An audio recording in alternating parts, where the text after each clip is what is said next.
축복합니다. 오늘 본문 말씀은 예수님과 종교 지도자들의 정결법 논쟁 이야기입니다. 바리새인들과 서기관 몇 사람이 예루살렘에서 갈릴리까지 예수님을 찾아왔습니다. 여러분, 누군가가 멀리서 찾아오면 반갑습니까? 어떻습니까? 반갑죠. 그러나 예수님은 반갑지가 않았어요. 왜냐하면 이전에 벌써 이 바리새인들과 서기관들을 만났기 때문입니다. 여러분, 바리새인들은 어떤 사람들입니까? 율법을 철저히 따르면서 누구보다도 경건 생활을 하는 사람들이 바리새인들입니다. 서기관들은 율법을 전수시키면서 율법을 해석하는 그 율법 학자들이 서기관들입니다. 그런데 이들을 예수님께서는 이전에 만나셨습니다. 먼저 바리새인들은 앞서서 안식일 논쟁을 하였습니다. 예수님과 대적 관계였고, 또 이들은 헤롯 당과 더불어서 예수님을 살해할 모의를 했습니다. 마가복음 3장 6절입니다. 바리새인들이 나가서 곧 헤롯 당과 함께 어떻게 하여 예수를 죽일까 의논하니라. 그러니까 이 바리새인들은 뭐예요? 예수님은 빨리 제거해야 될 인물이야 라고 벌써 대적 관계예요. 그런데 지금 갈릴리까지 찾아왔어요. 서기관들은 어떻습니까? 이 서기관들 역시 예수님이 바알세붑의 힘으로 귀신을 쫓아낸다고 음해한 자들이었습니다. 마가복음 3장 22절입니다. 예수께서 예루살렘에서 내려온 서기관들은 그가 바알세불이 집혔다 하며 또 귀신의 왕을 힘입어 귀신을 쫓아낸다 하니. 그러니까 여러분, 멀리서 찾아왔는데, 이 바리새인과 서기관 두 집단이 찾아왔는데 반가워요? 반갑지 않아요? 긴장감이 감돌고 있죠. 죽이려 하고 음해하고 대적하는 그들이 찾아왔는데 뭐가 반갑겠습니까? 아마 이들은 예루살렘에서 벌써 소문을 들었을 거예요. 야, 예수님께서 오병이어로 또 죽은 자를 살리시고 게네사렛에서 예수님 옷가에 손만 대도 다 치유가 되더라. 그런 소식을 듣고 이들은 왜 온 거예요? 책 잡으려고, 뭔가 이들을 악의적 목적을 가지고 찾아온 거예요. 그래서 이 바리새인들과 서기관들의 이 종교적인 권세는 예수님을 대적하고 있는 것입니다. 그런데 마침 바리새인과 서기관들이 이 갈릴리에 오자마자 뭘 본 거예요? 오자마자 예수님의 제자들이 손을 씻지 않고 떡을 먹는 장면을 본 거예요. 여러분, 예수님의 제자들은 어떤 생활을 합니까? 예수님과 함께 하루 종일 걸어 다니시고 많은 이들을 고치시고 복음 전하시고, 그러니까 너무너무 피곤한 상태예요. 그래서 배가 얼마나 고팠겠습니까? 허겁지겁, 여러분 그 당시에는 물도 귀해요. 그냥 손 씻지 않고 떡을 먹는데 그것을 이 바리새인과 서기관들이 본 거예요. 2절 말씀입니다. 함께 읽겠습니다. 그의 제자 중 몇 사람이 부정한 손 곧 씻지 아니하는 손으로 떡 먹는 것을 보았더라. 이 바리새인과 서기관들은 그 장로들의 전통을 준행하지 아니하는 그 부정한 손으로 떡을 먹는 그 제자들을 보고 예수님께 뭐 하고 있는 거예요? 항의를 하고 있는 거예요. 어떻게 손도 씻지 않고 떡을 먹고 있느냐라고 얘기하는 거예요. 여러분, 사실 이 장로들의 이 전통은 율법을 잘 지키기 위해서 유대인들이 만든 세부 실천 사항입니다. 뭘 잘 지키기 위해서? 율법을. 그런데 이 선한 의도로 시작되었는데 이 장로의 전통이, 이 사람의 전통이 하나님의 계명과 같은 권위를 부여하게 된 거예요. 그래서 부작용이 생기기 시작한 거예요. 그래서 이 바리새인과 유대인들은 원래 조상들이 지켜온 그 전통에 따라서 손을 씻지 않으면 절대로 먹지 않았어요. 아무리 배고파도. 그래서 어떤 문헌에 보면 그냥 손을 씻는 게 아니라 팔꿈치까지 손을 깨끗이 씻었다고 합니다. 대단하지 않습니까? 오늘 3절 4절 말씀을 함께 읽겠습니다. 시작. 바리새인들과 모든 유대인들은 장로들의 전통을 지키며 손을 잘 씻지 않고서는 음식을 먹지 아니하며 또 시장에서 돌아와서도 물을 뿌리지 않고서는 먹지 아니하며 그 외에도 여러 가지를 지키어 오는 것이 있으니 주발과 녹그릇을 씻음이러라. 오늘 이 3절 4절 성경책을 자세히 보시면 어떻게 표시되어 있어요? 가로 표시가 되어 있죠.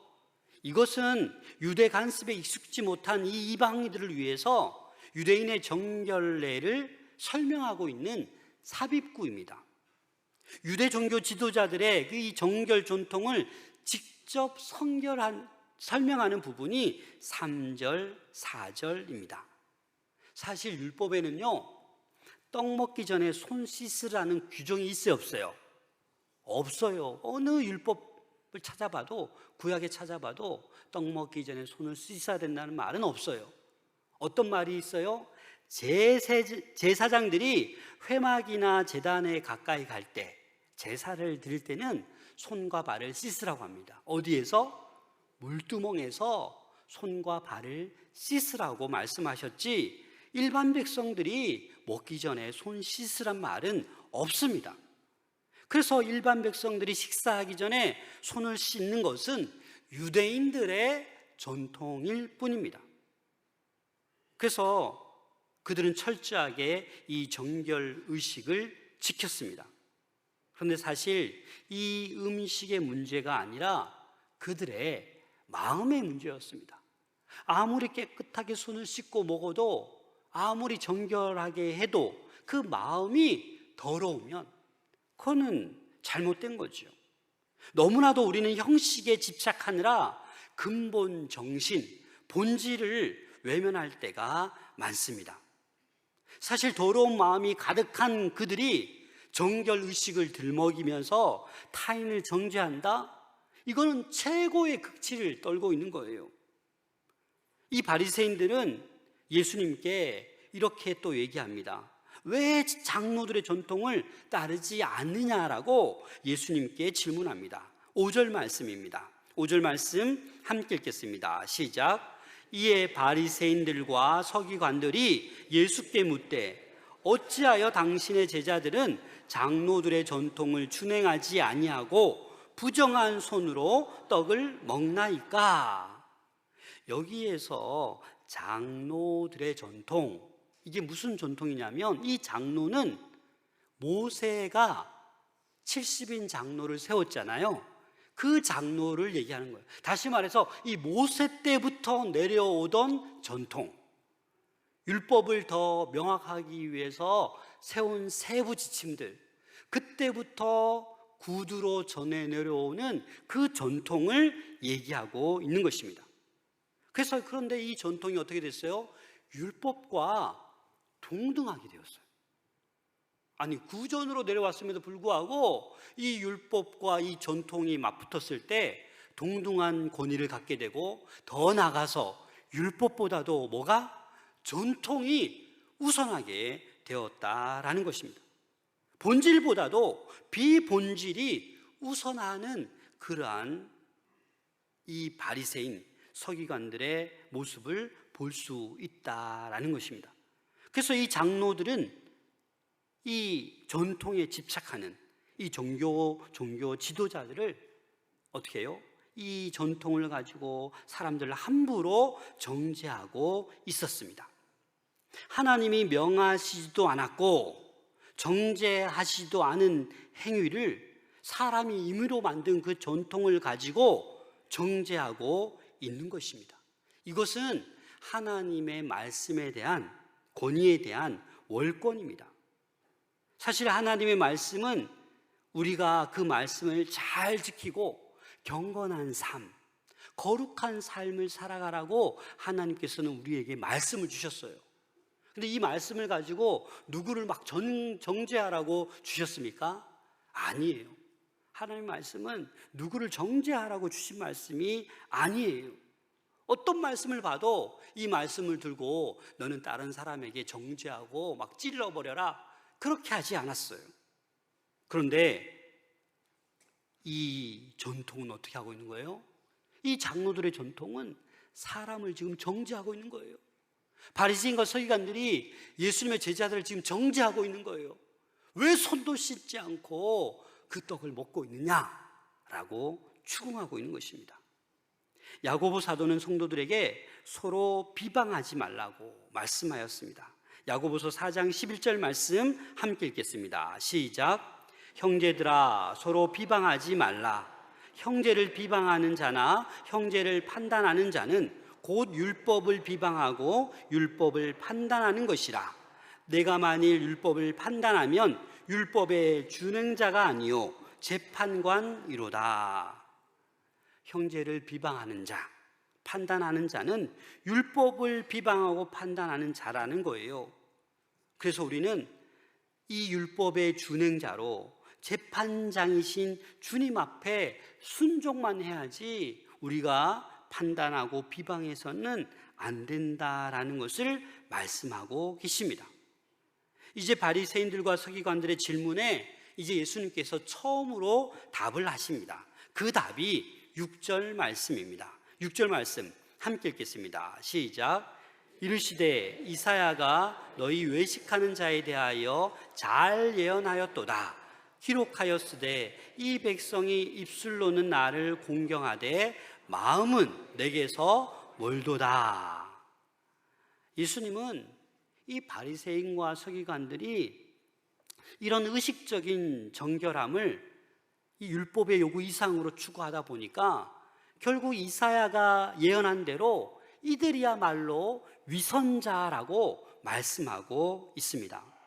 이 장로들의 전통, 이 사람들이 만든 계명, 이것은 바로 입술로는 하나님을 공경하되 마음은 하나님에게서 멀다라는 이 이사야 선지자의 경고를 인용해서 예수님은 지금 누구를 책망하고 있어요? 바리새인과 서기관들을 책망하고 있어요. 여러분, 외식하는 자가 어떤 자입니까? 이 헬라어로 외식하는 자는 히포크리톤이라는 단어를 쓰는데 이 외식하는 자는 위선자를 뜻합니다. 메시지 성경에는 이 위선자를, 외식하는 자를 어떻게 표현했냐면 사기꾼들. 여러분, 사기꾼들 만나본 적 있죠? 말을 잘합니까 못합니까? 말을 너무너무 잘해요. 다 넘어갑니다. 그 말 들으면 그 말이 다 맞는 것 같아요. 그게 바로 외식하는 자, 위선자를 얘기하는 거예요. 속마음과는 다르게 표정과 태도를 꾸미는 자를 얘기하는 거예요. 연기를 너무너무 잘해요. 근데 연기하는 배우처럼 마음에서 진심으로 우러나서 하는 것이 아니라 타인으로부터 존경받기 위해서 자신들의 행동을 꾸며서 경건한 척 하는 위선자. 여러분, 우리 신앙생활 하다 보면 나도 모르게 경건한 척 할 때가 있어요. 나는 경건한 척 해야 돼. 모든 예배를 빠지면 안 돼. 나는 기도 많이 하는 척 해야 돼. 나는 기도 잘하는 척 해야 돼. 나는 성경 말씀을 잘 아는 척 해야 돼. 나는 봉사 많이 하는 척 해야 돼. 이렇게 우리는 위선적인 모습으로, 외식하는 모습으로 살아갈 때가 있습니다. 그래서 예수님께서는 기도에 대해서 이렇게 말씀하셨습니다. 마태복음 6장 5절 함께 읽겠습니다. 시작. 또 너희는 기도할 때에 외식하는 자와 같이 하지 말라. 그들은 사람에게 보이려고 회당과 큰 거리 어귀에 서서 기도하기를 좋아하느니라. 내가 진실로 너희에게 이르노니 그들은 자기 상을 이미 받았느니라. 그렇습니다, 여러분. 외식하는 자는 어떻게 해요? 보이려고, 많은 사람에게 보이려고 기도한다라는 것입니다. 유진 피터슨이 이 메시지 성경에서 이 백성이 입술로는 나를 공경하되 마음은 내게서 멀도다, 이 표현을 어떻게 얘기했냐면 이렇게 얘기했습니다. 이 백성이 입 바른 말을 거창하게 떠들지만 그들의 마음은 딴 데 있다. 말은 막 거창하게 떠들지만 여기에 목적이 있는 게 아니라 마음이 어디 있어요? 다른 곳에 있는 거예요. 우리는 이렇게 위선적으로 외식하며 사기꾼 기질로 신앙생활에서는 안 된다라는 거예요. 본질이 있는데 본질은 내버려 두고 비본질에 목숨을 걸면 안 된다라는 거예요. 율법, 계명, 하나님의 말씀이 여기 있음에도 불구하고 이 전에 내려오는 이 전통의 말씀을 우선시해서는 안 된다라는 것을 우리에게 지금 말씀하고 있습니다. 그래서 7절에서 두 번째 사람의 계명을 하나님의 가르침으로 가르치는 이 위선자들이라고 얘기하고 있습니다. 7절 말씀 함께 읽겠습니다. 시작. 사람의 계명으로 교훈을 삼아 가르치니 나를 헛되이 경배하는도다. 사람의 계명으로, 하나님의 계명이 아니라 사람의 계명으로 가르치는 거예요. 그렇기 때문에 헛되이 하나님을 경배하게 될 수밖에 없다라는 것을 말씀하고 있는 것입니다. 전통 때문에 뭐가 지금 무시되고 있어요? 율법이, 하나님의 말씀이 무시되고 있는 것입니다. 그래서 사람들은 하나님의 계명을 버리고 사람의 전통을 지금 지키고 있는 거예요. 다시 말해서 주객 전도가 일어나고 있는 거예요. 결과적으로도 계명에 담긴 하나님의 그 의도, 뜻은 잊어버리고 그 계명을 지키기 위해 만든 전통만을 금기처럼 남아서 이어지고 있다라는 것입니다. 그래서 8절에 이렇게 말씀합니다. 8절 함께 읽겠습니다. 시작. 너희가 하나님의 계명은 버리고 사람의 전통을 지키느니라. 계명과 전통이 주객 전도되면 사람들은 하나님을 알 수 있어요, 없어요? 알 수 없어요. 왜? 하나님의 말씀이 아니라 전통만 따라가기 때문에, 종교적 의식만 열심히 따르기 때문에 하나님을 알 수가 없습니다. 우리는 율법의 근원이자 완성이신 예수님께 집중해야 됩니다. 그래서 예수님은 율법의 완성이라고 말씀하셨어요. 그래서 우리는 이 예수님, 전통은 예수님과 무관합니다. 아무리 전통을 많이 알아도 예수님을 모르는 거예요. 그 가운데 사랑이 없는 거예요. 그래서 율법이 완성된 진정한 하나님의 사랑이다라는 것입니다. 그래서 예수님은 사람의 전통을 지키려다가 오히려 참된 하나님의 계명은 버리고 있는 그 바리새인들의 어리석음을 지적하고 있습니다. 율법의 완성자는 누구입니까? 예수님 한 분밖에 없습니다. 오늘 본문을 가만히 보니까 이 장로들의 전통이라고 3절, 5절에서 표현하고 있습니다. 그런데 8절에서 뭐라고 표현하냐면 이 장로들의 전통을 뭐라고 바꿔 말하고 있어요? 사람들의 전통. 다시 말해서 계속 조금씩 깎아내리고 있는 거예요. 모세 때로부터 내려오던 그 장로들의 전통이 이제는 사람들의 전통이 되어가고 있다라고 말씀하고 있는 거예요. 9절 말씀 함께 읽겠습니다. 시작. 또 이르시되 너희가 너희 전통을 지키려고 하나님의 계명을 잘 버리는도다. 8절의 이 비판적인 내용을 반복하고 있어요. 잘 읽어보면 뭐라고 얘기하고 있어요? 예수님께서 좀 조롱하듯이 말씀하고 있어요. 그래, 하나님의 계명 잘도 버리네. 그렇게 가볍게 여기고 있냐? 라는 투로 지금 말씀하고 있는 것입니다. 이제 예수님은 이 전통이 하나님의 계명을 어떻게 지금 왜곡하고 있는지 이제 쉽게 구체적인 예를 들어 설명하고 있습니다. 그 한 예가 바로 10절 말씀입니다. 10절 말씀 함께 읽겠습니다. 시작. 모세는 내 부모를 공경하라 하고 또 아버지나 어머니를 모욕하는 자는 죽임을 당하리라 하였거늘. 여러분, 10계명 가운데 제5계명이 뭐예요? 내 부모를 공경하라. 그럼 이 말씀 가운데는 어떤 의미가 포함되어 있냐면 물질적으로도 내 부모를 봉양하라라는 거예요. 그렇잖아요. 그게 그 계명 안에 포함되어 있는 것입니다. 그래서 율법에는 아버지나 어머니를 모욕하는 자는 반드시 죽임을 당하리라 라고 말씀하셨어요. 그래서 부모를 공경하지 않는 죄가 얼마나 심각한 죄인지 우리에게 말씀해 주고 있는 거예요. 그런데 이 10계명 가운데 5번째 이 율법의 계명이 어떻게 되고 있다라는 거예요. 이 장로들의 전통으로 말미암아 이 계명이 무시되고 있다라는 거예요. 폐해지고 있다라는 거예요. 11절 말씀입니다. 함께 읽겠습니다. 시작. 너희는 이르되 사람이 아버지에게나 어머니에게나 말하기를 내가 드려 유익하게 할 것이 고르반 곧 하나님께 드림이 되었다고 하기만 하면 그만이라 하고. 이 고르반이라는 말은요 아람어예요. 무슨 뜻이 있다고요? 하나님께 드림이 되었다. 이 말은 뭐냐면 이 당시 내가 하나님께 내가 이 제물을 드리겠습니다 라고 선언하면, 맹세하면 부모에게 봉양을 해도 돼요, 안 돼요? 안 해도 된다라는 거예요. 내가 하나님께 드렸기 때문에 내가 부모님께 이 봉양을 안 해도 된다라고 그렇게 악용이 되었어요.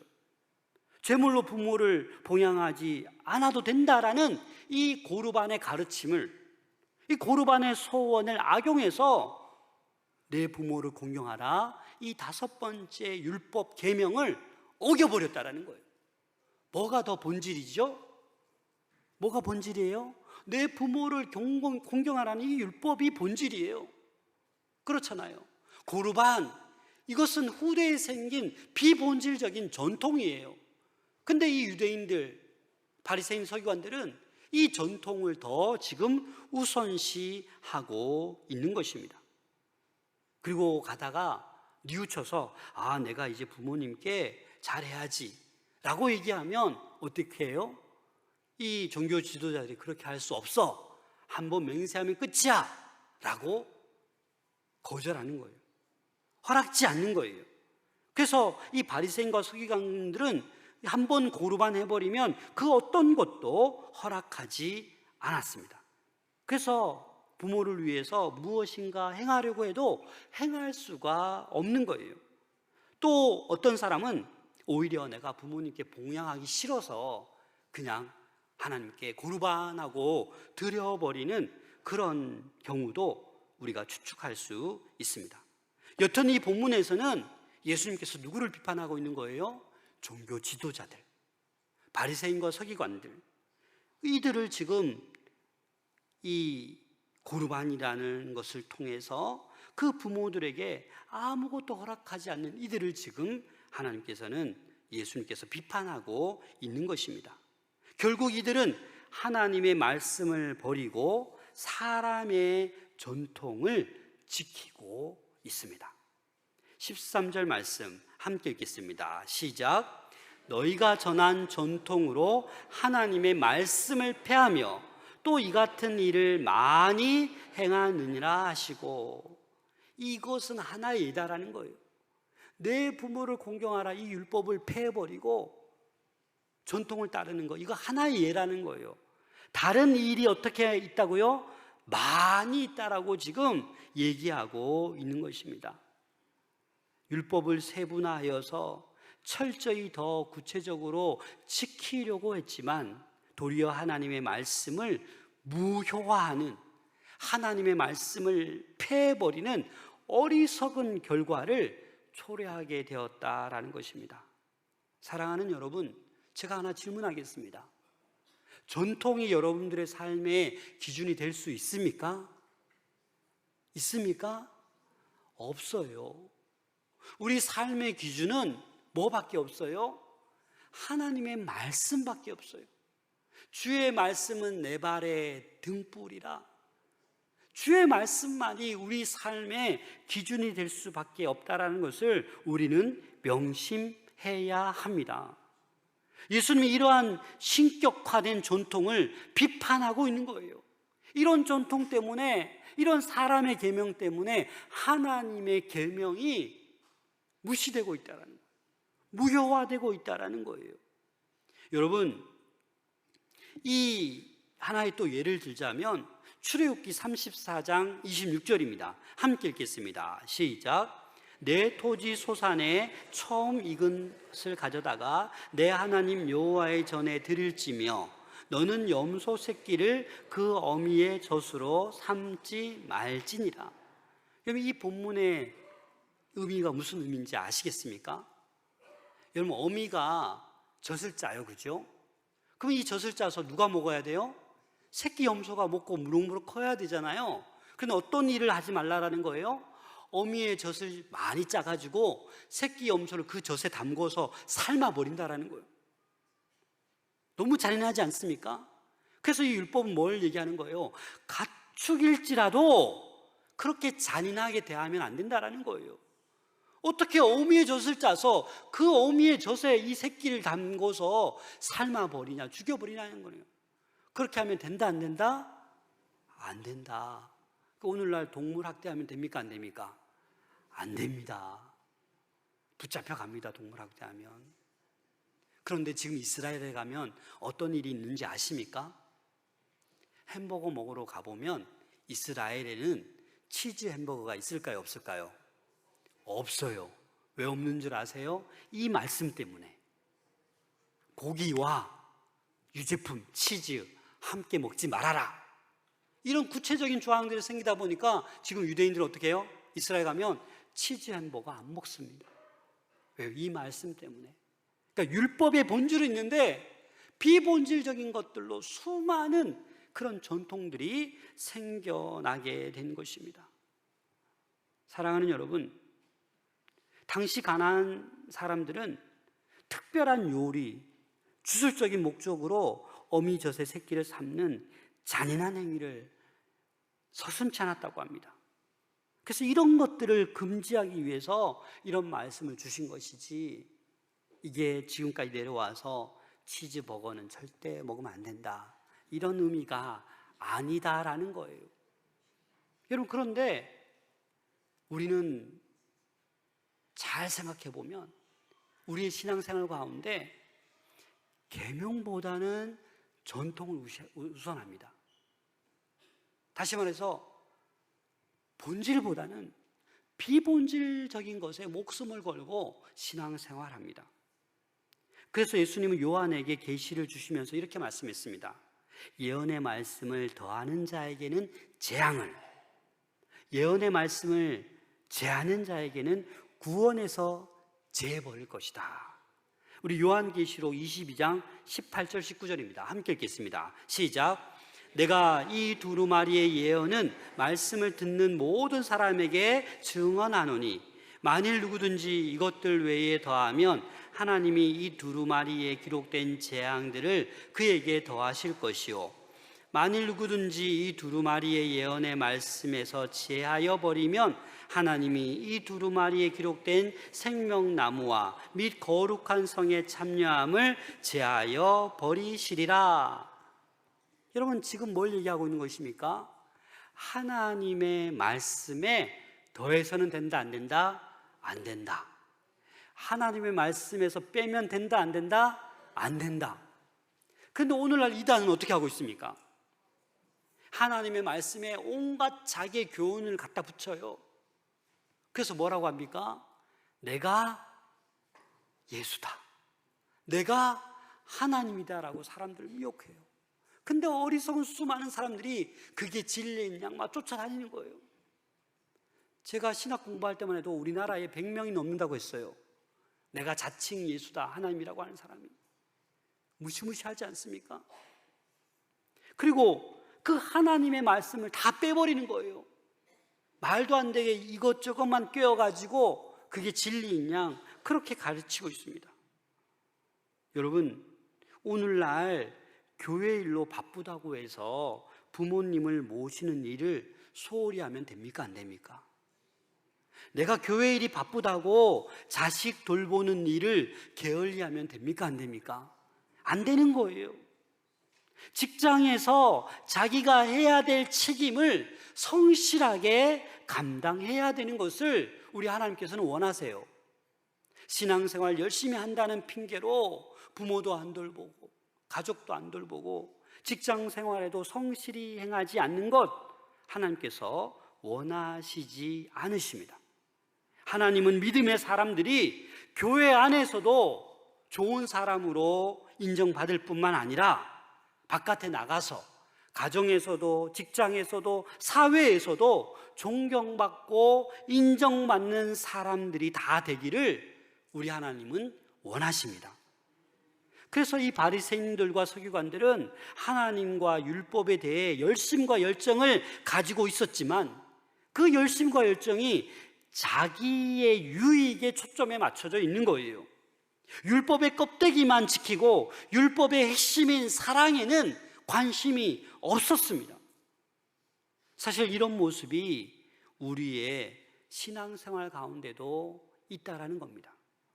하나님께 충성한다고 하면서 옆에 사람을 외면하고 가족을 외면하고 부모님을 외면하고 있다라면 하나님의 말씀을 제대로 알고 있는 것이 아닙니다. 우리는 이 바리새인과 서기관들처럼 이 함정에 빠지지 말고 항상 말씀의 본질에 집중할 수 있어야만 합니다. 계명과 전통. 여러분, 이 주객이 전도되면 안 돼요. 본질과 비본질, 이 주객 전도되면 안 돼요. 여러분, 이런 거예요. 이제 여름 행사가 다가오고 있습니다. 오늘도 카페에서 이 더운 날 부침개 굽고 막 서빙하잖아요. 얼마나 힘들어요. 한두 번도 아니고. 그러나 캄보디아 귀한 사역을 위해서 물질이 필요한 거예요. 그 캄보디아 200~300 모이는데 식사 한 2끼, 3끼 대접하고 싶고 그 아이들 위해서 뭔가 해야 되는 거예요. 근데 우리 청소년부 아이들이 뭐 돈이 있습니까? 그래서 이런 거 하는 거예요. 근데 본질은 뭐예요? 본질은 선교 가서 성경학교를 통해서 수련회를 통해서 우리 다음 세대 아이들이 예수님을 인격적으로 만나는 거예요. 하나님의 그 놀라운 사랑을 깨닫는 거예요. 이게 본질이에요. 그런데 성경학교 하기도 전에, 수련회 하기도 전에, 선교 가기도 전에 뭐예요? 시험 당해요. 간식은 감자로 해야 됩니다 하는데 옆에서 감자 안 돼, 햄버거로 해야 돼. 어떻게 돼요? 싸워요. 아니, 우리 교회 말고 이런 일들이 너무너무 많아요. 비본질적인 거 가지고 성경학교 시작도 안 했는데 교사들이 다 지쳐버려요. 교육자 말 듣기도 싫고 나 휴가 내기도 싫고 섬기기도 싫고. 왜 그런 거예요? 비본질적인 것에 목숨 걸기 때문입니다. 여러분, 한국교회가 이 말씀을 가지고 깊게 생각해 봐야 됩니다. 왜냐하면 한국교회가 본질보다도 비본질 때문에 너무나도 갈라지고 있어요. 너무나도 무너지고 있어요. 정말 그냥 웃긴 얘기지만 피아노를 여기 둬야 되는지 여기 둬야 되는지 그것 때문에 과거에 많이 싸웠잖아요. 그래서 지혜롭게 어떻게 해야 돼요? 1cm씩 옮기면 돼요. 1cm씩 이렇게. 그 본질이 아니잖아요. 우리는 비본질 때문에 열심히 기도 생활합니다. 열심히 땀 흘려 섬깁니다. 그런데 본질 아닌 비본질 때문에 마음의 상처를 받는 거예요. 여러분이 마음의 상처 받을 때 하나님, 왜 이 영혼이 아직도 주님께 안 돌아오고 있습니까? 하나님, 우리 자녀가, 우리 부모님이 왜 아직도 주님을 영접하고 있지 않나요? 통곡하면서 하나님께 눈물로 기도하십니까? 이건 본질을 위한 거예요. 그런데 이게 아니라 하나님, 저 성도 미워 죽겠어요. 내 눈에 좀 안 나타나게 해주세요. 이 비본질적인 것 때문에 신앙생활이 너무 괴로운 거예요. 잠이 안 오는 거예요. 이렇게 비본질적인 것, 이 전통적인 것에 우리는 함몰되어서 신앙생활의 승리를 맛보지 못하고 행복하게 신앙생활하지 못하고 억지로 잘하는 척, 외식, 위선자, 하나님 보시기에 사기꾼과 같은 그런 성도로 우리가 살아가면 되겠습니까? 우리가 이 말씀을 중심으로 교회 전통보다, 교회 관습보다, 어떤 규정보다, 어떤 총회법보다 하나님의 말씀이 가장 우선시 되어야 됨을 여러분들 명심할 수 있기를 소망합니다.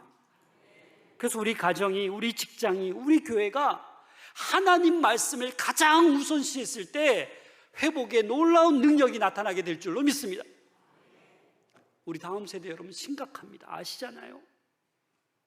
한 영혼이라도 그 세상 풍조에서 끄집어내어서 주님을 만나게 해야 돼요. 비본질적인 것, 간식 화려하게 주는 것, 선물 많이 주는 것, 여러분 그 아이들이 주님께 온전히 돌아오겠습니까? 오로지 말씀입니다.